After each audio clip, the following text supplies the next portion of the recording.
कि ये वीडियो आपके लिए बहुत ज़्यादा इन्फॉर्मेटिव हो सकती है। आज ही देखें, जनहित में जारी। स्टॉप। अगर आप इतनी लंबी वीडियो है ये सोचकर जा रहे हो तो मैं आपको बताना चाहूंगा कि ये वीडियो बहुत ज्यादा इन्फॉर्मेटिव है। So good morning, good afternoon and good evening friends. My name is Tandel Mayur and welcome to our channel Matsya Susmeen way you can get the best fisheries information. आज की ये वीडियो हिंदी इंग्लिश दोनों लैंग्वेज में है, जिससे स्टूडेंट और कॉमन मैन भी information ले सके और एक छोटा सा स्टार्टअप आत्मनिर्भर भारत की ओर बढ़ाए। तो आज की वीडियो का टॉपिक है document and legislation required to export sea food in EU countries. Simple language में कहूँ तो अगर हमें EU कंट्रीज में सी फूड एक्सपोर्ट करना है तो कौन से रूल्स एंड रेगुलेशन फॉलो करने पड़ते हैं वो आप ये वीडियो से जानेंगे। अगर आपने अभी तक हमारा चैनल को सब्सक्राइब नहीं किया है तो subscribe our channel Matsya Susmeen and hit the bell icon, जिससे आपको हमारे फ्यूचर वीडियो सबसे पहले मिलेगी। So let's start the video by the name of lord Ganesha.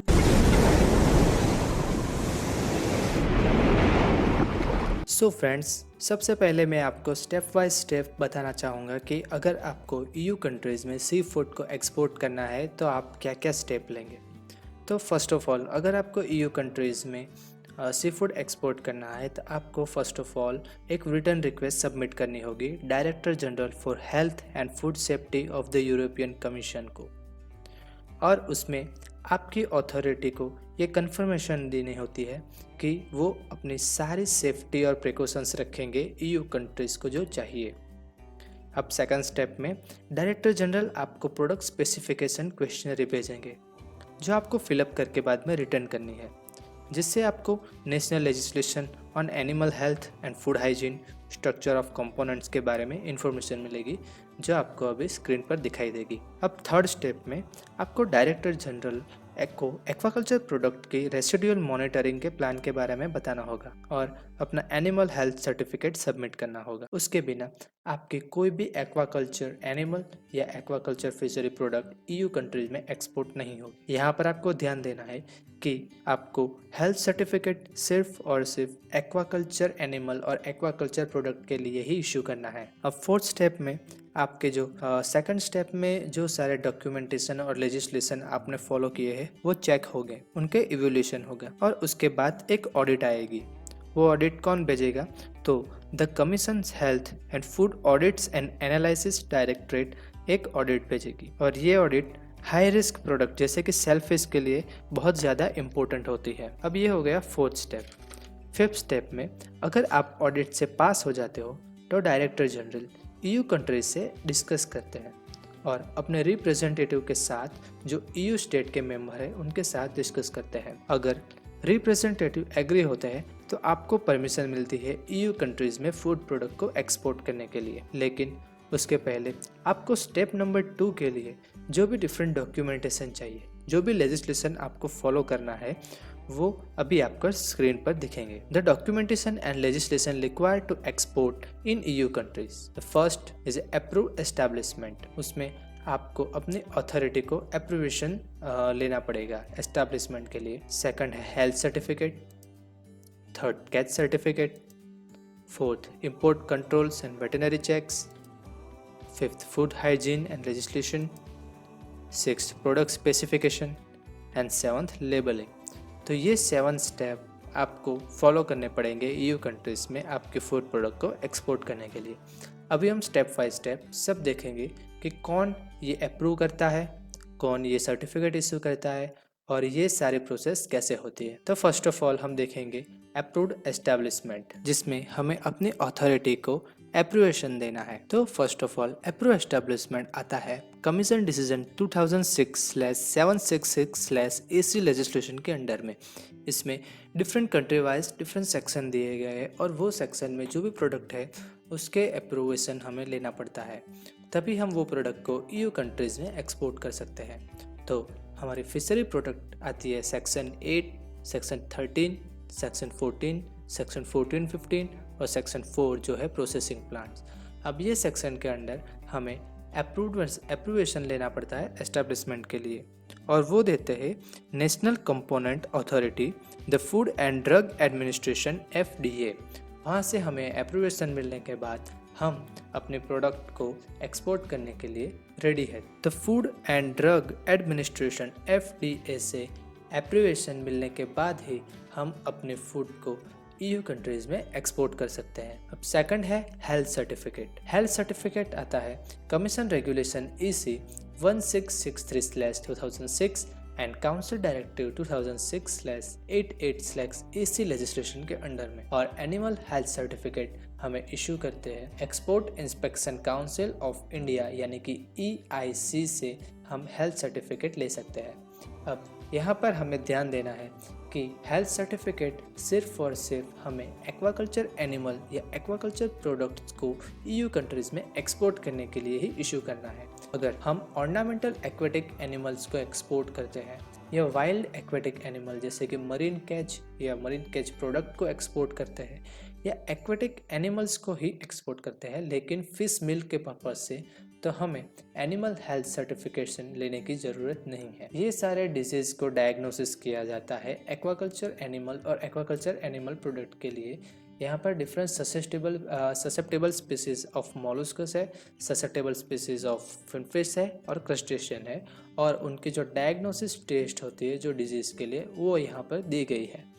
आप वीडियो को पॉज करके ये एक बार देख सकते हैं। और ये सारे डिजीज़ की चेक होती है मोलस्कन के लिए। ये 6 डिजीज़ की डायग्नोसिस होती है फिन फिशेस के लिए, और ये 3 डिजीज़ की डायग्नोसिस होती है क्रस्टेशियंस के लिए। यहाँ पर एक बात आपको ध्यान देनी है कि जो OIE अप्रूव प्रोटोकॉल है सिर्फ वही फॉलो करके हमें हेल्थ सर्टिफिकेशन मिल सकता है। EIE यानी कि world organisation for the animal health, और सिर्फ उनके द्वारा जो अप्रूव किया गया प्रोटोकॉल है डायग्नोसिस के लिए, वो ही प्रोसेस डायग्नोसिस करके हमें हेल्थ सर्टिफिकेशन मिल सकता है।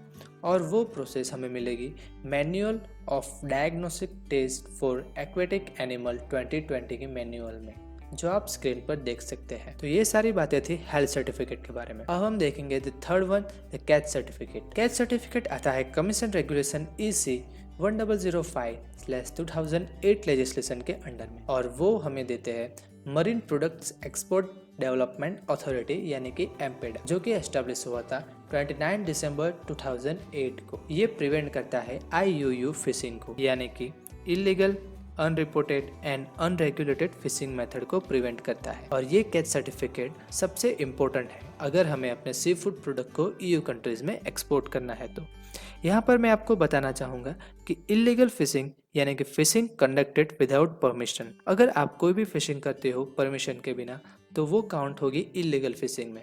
यानी कि आप अगर फिशिंग बैन सीजन में आप फिशिंग करने के लिए जाते हो, या आप कोई ऐसे एरिया में से फिशिंग करते हो जहाँ पर फिशिंग करना इलीगल है या बैन है, तो वो इलीगल फिशिंग में काउंट होता है। अनरिपोर्टेड फिशिंग यानी कि fishing which is not reported to relevant national authority, अगर आप फिशिंग करते हो और वो आप रिपोर्ट नहीं करवाते हो नेशनल अथॉरिटी से, तो वो अनरिपोर्टेड फिशिंग मेथड में काउंट हो जाएगा। अनरेगुलेटेड फिशिंग मेथड यानी कि conducted fishing by fishing vessels without nationality और non party of regional fisheries management organisation, यानी कि जो भी स्टेट या रीजनल फिशरीज के मैनेजमेंट है उनकी परमिशन के बिना आप अदर स्टेट में या अदर कंट्री में आप फिशिंग के लिए जाते हो, वो भी बिना फ्लैग और बिना परमिशन के लिए, तो वो काउंट होगा अनरेगुलेटेड फिशिंग में। तो ये सारी illegal, unreported and unregulated fishing को स्टॉप करने के लिए हमें कैच सर्टिफिकेट लेना बहुत ज़रूरी है। Catch certificate marine fish products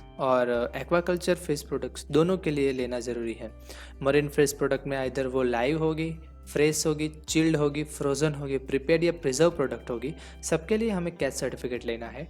और सेम फ्रेश वाटर फिश और एक्वाकल्चर प्रोडक्ट्स के लिए भी हमें कैच सर्टिफिकेट लेना आवश्यक है। ये सारी बातें हो गई कैच सर्टिफिकेट की। अब फोर्थ वन है import controls veterinary checks. Import control veterinary checks बहुत इंपॉर्टेंट पैरामीटर है, जो कि 3 स्टेप में आपकी डॉक्यूमेंटेशन चेक करता है, आपकी आइडेंटिटी चेक करता है और आपके मटेरियल को फिजिकल टेस्टिंग के लिए अपने लेबोरेटरी में ले जाता है। यहाँ पर ये 3 लेजिस्लेशन जो आपके सामने दिखाई दे रहे हैं, उनके अंडर में इंपोर्ट कंट्रोल्स आता है। इंपोर्ट कंट्रोल्स, अगर आपको परमिशन मिल चुकी है कि आप EU कंट्री में एक्सपोर्ट कर सकते हो, उसके बाद वो चेकिंग के लिए आता है। तो फर्स्ट वन में वो आपकी सारी डॉक्यूमेंटरी चेक करेगा, जिसमें वो आपके हेल्थ सर्टिफिकेट चेक करेंगे, आपके कैस्ट सर्टिफिकेट चेक करेंगे, आपने सारे लेजिस्लेशन फॉलो किए हैं या नहीं किए, वो सब चेक करेंगे। अगर आपके डॉक्यूमेंटेशन सब सही होंगे तो ही वो स्टेप नंबर 2 पे जाएंगे, अदरवाइज आपका प्रोडक्ट वहाँ से ही डिस्पैच हो जाएगा। अगर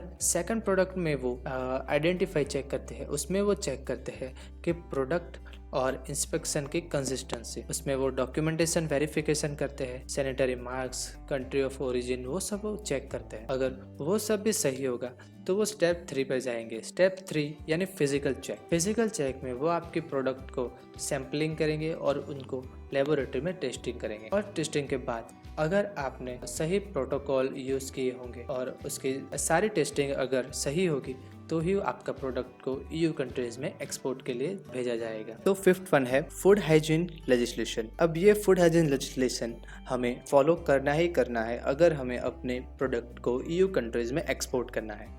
तो let's sea food hygiene legislation. Food hygiene legislation follow करता है इसी नंबर 178/2002, जो कि जनरल प्रिंसिपल और रिक्वायरमेंट्स है फूड लॉ के लिए, और वो एस्टैब्लिश किया था the European food safety authority यानी कि EFSA।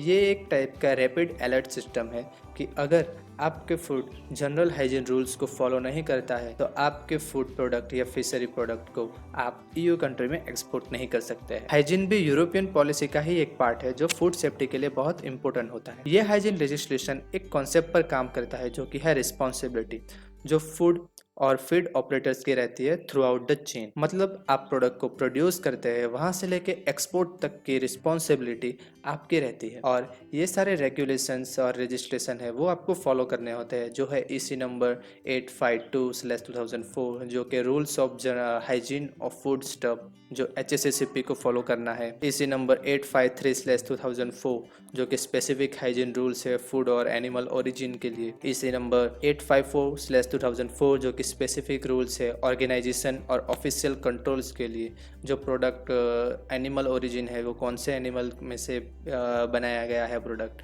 वो सब आपको लेजिस्लेशन फॉलो करना होता है। और फूड हाइजीन में 3 टाइप की कैटेगरी होती है। एक है एक्स्ट्रा फ्रेशनेस यानी कि E, एक है A और एक है B। अब fish, elasmobranches, cephalopods and normal lobster के लिए category E, A and B है। कैटेगरी एक्स्ट्रा फ्रेशनेस और A है श्रिम्प के लिए, और जो लाइव नॉर्मल लॉबस्टर होते हैं उनके लिए है कैटेगरी E यानी कि एक्स्ट्रा फ्रेशनेस ओनली। अब फूड हाइजीन के लिए जो हेड स्टैंडर्ड है फिशरी प्रोडक्ट्स के लिए, उसमें डिफरेंट टाइप्स ऑफ टेस्ट होती है, जो टेस्ट आपको स्क्रीन पर दिख रही है, जैसे कि ऑर्गेनोलेप्टिक प्रॉपर्टी है, हिस्टामाइन चेकिंग है, total volatile nitrogen TBBN testing है, पैरासाइट टेस्टिंग है, और जो टॉक्सिन हार्मफुल है, जो ह्यूमन हेल्थ के लिए हार्मफुल टॉक्सिन्स है, उनकी टेस्टिंग होती है। यहाँ पर आपको एक चीज़ नोटिस करनी है कि फ्रेशनेस के अकॉर्डिंग आप क्रैब, कॉमन स्कैलॉप और वेल को क्लासिफाइड नहीं कर सकते हैं। तो ये सारी बातें हो गई फूड हाइजीन एंड लेजिस्लेशन की। अब 6th वन है प्रोडक्ट स्पेसिफिकेशन। तो ये सारे है प्रोडक्ट स्पेसिफिकेशन। आपके प्रोडक्ट में मैक्सिमम माइक्रोबियल कंटामिनेंट कितना तक टॉलरेट है, पैरासाइट्स होने चाहिए या नहीं होने चाहिए, केमिकल कंटामिनेंट्स है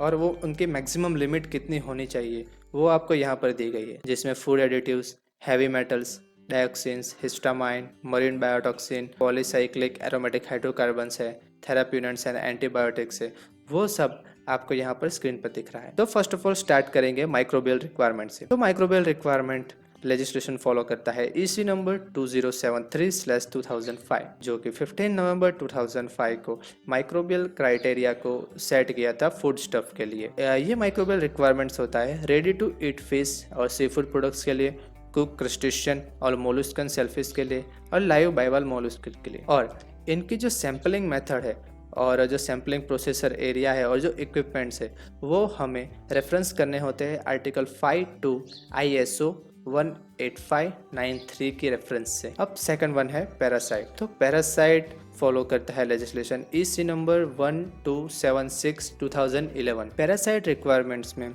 अगर फिश की बॉडी से विजिबल और डेड नेमेटोड्स अगर मिलते हैं तो वो फिश की मार्केटिंग नहीं होती है, और वो नेमेटोड्स को देखने के लिए एक नॉन डिस्ट्रक्टिव एग्जामिनेशन किया जाता है जो कि होता है लाइट और कैंडलिंग मेथड। लाइट और कैंडलिंग मेथड को यूज करके आप फिश के डिफरेंट पार्ट्स में नेमेटोड्स को देख सकते हैं। अगर उसमें पैरासाइट्स आपको दिखते हैं तो ये कंट्रोल मेजर है कि रो फिश को आप -20 डिग्री सेंटीग्रेड में मिनिमम 24 आवर्स के लिए अगर रखेंगे तो वो पैरासाइट फ्री हो जाएगी। Herring, mackerel, spread, Atlantic, specific salmon को कोल्ड स्मोकिंग करेंगे जिसका इंटरनल टेम्परेचर 60 डिग्री से ज़्यादा होना चाहिए, तो उस कंडीशन में वो पैरासाइट फ्री हो जाएगी। और ये सारी बातें थी पैरासाइट्स की। थर्ड वन है केमिकल कंटामिनेंट्स। केमिकल कंटामिनेंट्स में फर्स्ट है food additives.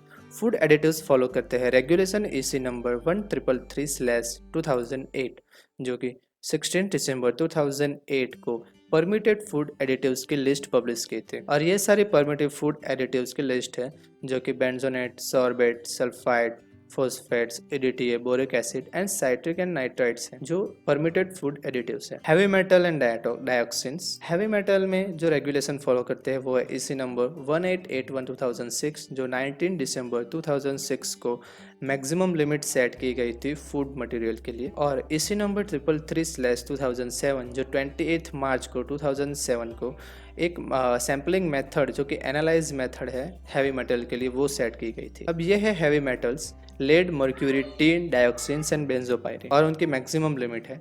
Edible portion of fishery product में मर्क्यूरी मैक्सिमम 0.5 मिलीग्राम पर केजी होना चाहिए। Muscle meat, angler fish, Atlantic catfish, bonito, eel, halibut, mullet, ray, red fish, sail, sea bream, shark, sturgeon, swordfish, tuna और snake mackerel में maximum limit 1 milligram पर KG होनी चाहिए। उसी तरह लेड जो एडिबल पोर्शन में होना चाहिए वो मैक्सिमम 0.3 मिलीग्राम पर केजी होना चाहिए। और क्रैब का जो ब्राउन मीट है और उनका हेड और थोरेक्स पोर्शन को अगर हम निकाल दें तो क्रस्टेशियन में मैक्सिमम लिमिट होनी चाहिए 0.5 मिलीग्राम पर केजी। बाइवाल मोलस्क में 1.5 मिलीग्राम पर केजी और सिफेलोपोड विदाउट विसेरा में 0.3 मिलीग्राम पर केजी मैक्सिमम लिमिट होनी चाहिए लेड की। उसी तरह जो कैन फूड होता है उसमें टीन की मैक्सिमम लिमिट होनी चाहिए 2000 mg पर केजी वेट वेट। तो थर्ड वन है हिस्टामाइन जो कि फॉलो करता है रेगुलेशन EC नंबर 2073/2005।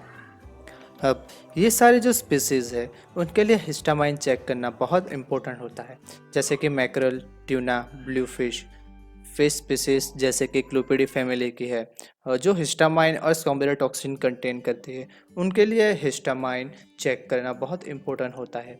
और ये सारे स्पीसीज जो आपको फोटो में दिख रही है जैसे कि anchovies, sprats, mackerel, blue fish, tuna, उनमें हिस्टामाइन और स्कॉम्बेरोटॉक्सिन होने के चांसेस ज़्यादा रहते हैं। फोर्थ वन है marine biotoxin. Marine biotoxin follow करता है regulation EC number 853/2004 and 2075/2005 and 15/2011। Marine biotoxin जो EC नंबर 15/2011 जो कि 10 जनवरी 2011 को टेस्टिंग मेथड दिया गया था मरीन बायोटॉक्सिन को डिटेक्ट करने के लिए लाइव बाइवल में। कमीशन रेगुलेशन EC नंबर 853/2004 जो कि 29 अप्रैल 2004 को स्पेसिफिक हाइजीन रूल्स दिए गए थे। चैप्टर 5 और चैप्टर 6 में हेल्थ हजार्डस जो लाइव बाइवल मोलस्कस है उसमें जो टॉक्सिन है वो टॉक्सिन यहाँ पर मैक्सिमम लिमिट के साथ दिए गए हैं। तो फर्स्ट वन है पैरालाइटिक सेलफिश पॉइजनिंग यानी PSP की मैक्सिमम लिमिट है 80 माइक्रोग्राम पर केजी। ASP यानी कि एमनेटिक सेलफिश पॉइजनिंग है 20 माइक्रोग्राम पर KG. Okadaic acid, dinophysis toxin, pectenotoxin, toxin and azaspiracids जिनकी मैक्सिमम लिमिट यहाँ पर दी गई है। चैप्टर 6 में health standard for fishery products जिसमें list of poisonous fish species की फैमिली दी गई है जिसमें है टेंटाडोंटिडी, मोलिडी, डायोडोंटिडी एंड कैंथिगेस्टिडी। और वो जो बायोटॉक्सिन कंटेन करते हैं वो बायोटॉक्सिन का नाम है सिग्योटॉक्सिन्स और मसल पैरालाइटिक टॉक्सिन। तो ये बात हो गई मरीन बायोटॉक्सिन्स की। अब है polycyclic aromatic hydrocarbon. Polycyclic aromatic hydrocarbon follow करता है EC नंबर 1881/2006 जो कि 19 दिसंबर 2006 को मैक्सिमम लिमिट सेट की गई थी पॉलीसाइक्लिक एरोमेटिक हाइड्रोकार्बन की जो कि है बेंजोपायरिन। और बेंजोपायरिन की maximum limit smoked fish product में 5 माइक्रोग्राम पर केजी होनी चाहिए। मसल्स मीट ऑफ फिश में 2 माइक्रोग्राम पर केजी होनी चाहिए। क्रस्टेशियन सिफेलोपोड में 5 माइक्रोग्राम पर केजी और बाइवाल मोलस्कस में 10 माइक्रोग्राम पर केजी मैक्सिमम लिमिट होनी चाहिए। Then after letter on EC number 1327/2004 दिसंबर 2014 में जो रेगुलेशन है ईसी नंबर 1881/2006 उनको चेंज करके maximum limit of polycyclic aromatic hydrocarbon in traditional smoked fish and fish product जो मसल्स मीट ऑफ फिश है जो 2 माइक्रोग्राम पर केजी था उनकी लिमिट चेंज करके 5 माइक्रोग्राम पर केजी किया गया है। द लास्ट वन है therapeutants and antibiotics. So therapeutants and antibiotic follow करते हैं रेगुलेशन ईसी नंबर 417/2009 जो 6 मई 2009 को एस्टेब्लिश किया गया था रेसिडुअल की मैक्सिमम लिमिट चेक करने के लिए, जो कि है फार्माकोलॉजिकली एक्टिव सब्सटेंस, और उनकी जो मैक्सिमम लिमिट है वो मिलीग्राम पर केजी और माइक्रोग्राम पर केजी में दी गई है। तो द लेबोरेटरी ऑफ फोर्जिस ने अपॉइंट किया यूरोपियन यूनियन रेफरेंस लेबोरेटरी को ये रेसिडुअल को कंट्रोल करने के लिए, और ये रेसिडुअल को डिफरेंट ग्रुप में सेपरेट किया गया जो कि A6, B1, B2F, B3E ये सारे ग्रुप से, और ग्रुप वाइज ये सारे सब्सटेंस को ग्रुप वाइज डिफ्रेंशिएट किया गया है और उनके हिसाब से वो टेस्टिंग होती है। ये सारे प्रोहिबिटेड सब्सटेंस है। अगर ये सब्सटेंस आपके कोई भी सी फूड प्रोडक्ट में या सी फूड एनिमल्स में पाए जाते हैं तो आप EU कंट्रीज में वो एक्सपोर्ट नहीं कर सकते हैं। तो ये 8 प्रोहिबिटेड सब्सटेंस है जो कि आपके फूड प्रोडक्ट्स में नहीं होने चाहिए। तो ये सारी बातें थी प्रोडक्ट स्पेसिफिकेशन की कि प्रोडक्ट में मैक्सिमम लिमिट कितनी होनी चाहिए। अब हम जाएंगे 7th यानी कि लेबलिंग रिक्वायरमेंट्स। अब आप कोई भी फिश प्रोडक्ट को अगर एक्सपोर्ट करना चाहते हो तो लेबलिंग सबसे इम्पोर्टेंट एस्पेक्ट्स माना जाता है, और labelling registration council directive 2000/13/EC जो 20 मार्च 2000 को इंक्लूड किया गया, और वो लेजिस्लेशन के अंदर आपको name under which the product is sold यानी कि आपको प्रोडक्ट का नाम देना होगा, उसमें क्या क्या इंग्रेडिएंट यूज़ किए है वो देना होगा, वो इंग्रेडिएंट को आपको परसेंटेज में देना होगा, उसका नेट वेट देना होगा, उसकी मिनिमम ड्यूरेबिलिटी यानी कि उसकी एक्सपायर डेट आपको देनी होगी, और एनी स्पेसिफिक स्टोरेज कंडीशन जैसे कि आप उसको फ्रीज़र में स्टोरेज कर सकते हो या एम्बिएंट टेम्परेचर पे आप उसको स्टोरेज कर सकते हो, ऐसी स्पेसिफिकेशन आपको देनी होगी। देन आफ्टर आपको मैन्युफैक्चरर के नेम और एड्रेस देना होगा और उसके लॉट का नंबर देना होगा। उसके अलावा कमीशन रेगुलेशन EC 1379/2013 को 11 दिसंबर 2013 में मैंडेटरी और वॉलंटरी इंफॉर्मेशन जो कि प्री पैक्ड और नॉन पैक्ड फिशरीज प्रोडक्ट जो कि एक्वाकल्चर प्रोडक्ट्स है उनके लिए दी गई। उसमें आर्टिकल 3(5) में जो हमें मैंडेटरी फिश प्रोडक्ट में लेबलिंग करना है वो सारा दिया गया था। उसमें कॉमर्शियल और scientific name of species, production method यानी कि वो मरीन में से कॉट हुई है, ये फ्रेश वाटर में से कॉट हुई है, ये फार्म। फिर तीसरा देना है area where products is caught of farm, यानी कि FAO ने जो मेजर फिशिंग एरिया हमें दिया है वो कौन से मेजर फिशिंग एरिया में से अगर वो कॉट हुई है तो वो एरिया हमें देना है। फिर कौन से गियर से वो कैच की गई है वो हमें देना है। प्रोडक्ट डिफ्रोस्ट है या नहीं है वो हमें देना है। फिर डेट ऑफ मिनिमम ड्यूरेबिलिटी देनी है अगर वो अप्रोप्रिएट है तो ये सारी है लेबलिंग रिक्वायरमेंट्स, और ये सारे लेजिस्लेशन को फॉलो करके हमें सर्टिफिकेट लेने हैं। और अगर ये सारे सर्टिफिकेट आप लेते हो, अगर आपने पूरे लेजिस्लेशन को फॉलो किया है तो आपकी प्रोडक्ट EU कंट्रीज में एक्सपोर्ट करने के लिए एलिजिबल है। तो ये 7 लेजिस्लेशन है जो आपको फॉलो करने हैं अगर आपको EU कंट्रीज में फूड प्रोडक्ट को एक्सपोर्ट करना है। इसके अलावा आपको export inspection council of India से कुछ स्टेट लेवल सर्टिफिकेट भी लेने होते हैं। ये 7 लेजिस्लेशन में से एक लेजिस्लेशन पर पूरी वीडियो बन सकती है, उतनी सारी इन्फॉर्मेशन है, पर मैंने आपको सिंपल और अट्रैक्टिव वे में थोड़ी नॉलेज देने की कोशिश की है। अगर आपको इनमें से कोई भी डॉक्यूमेंट और लेजिस्लेशन पर कुछ और ज्यादा जानना हो तो आप कमेंट सेक्शन में बता सकते हैं। अगर आपको ये इन्फॉर्मेशन अच्छी लगी हो तो please like, share and subscribe our channel Matsya Husmeen, और आप कमेंट भी कर सकते हैं अगर आपको वीडियो अच्छी लगी हो तो। आपके लाइक्स और कमेंट हमें यूं ही मोटिवेट करते रहते हैं आप तक नई नई इन्फॉर्मेशन पहुंचाने में। आप इंस्टाग्राम पर भी हमें फॉलो कर सकते हैं पेज स्टेप टू फिशरीज पे। तो मिलते हैं नई वीडियो में, तब तक के लिए स्टे सेफ। जय हिंद, जय भारत।